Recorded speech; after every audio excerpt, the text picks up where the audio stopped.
here's a recipe I got from a friend and have adapted slightly. Um, Wonderful vegan frittata, which uses chickpea flour, and I'm inking it here after having penciled it. Um, Actually, the penciling takes quite a long time, especially with this recipe, to get everything in the right place because it's got a few steps to it, and it had to be really clear what sort of order it all happens in.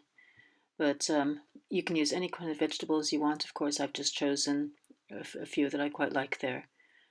So I'm inking over the pencil sketch, not exactly tracing, but using it as a guide. And now it's time to start the watercoloring. Now I don't really plan this very well. There are certain things that have to be a certain color. Courgettes need to be green, turmeric needs to be yellow.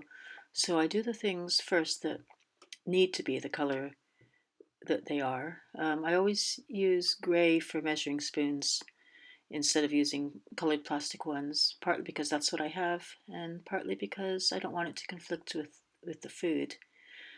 We do end up with quite a lot of sort of grey things here. We've got a steel pie tin, a cast iron fry pan, um, a whisk. I make my handles wooden, just because I quite like that. Let's see.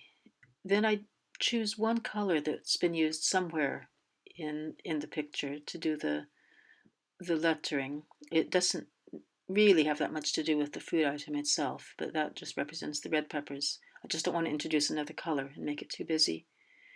Um, then I do the same for the worktop. I find a color that's been used somewhere, which will make a sensible worktop color, and on it goes. So, and those are steel measuring cups again. So just darkening things, adding a bit of shadow, and that's it.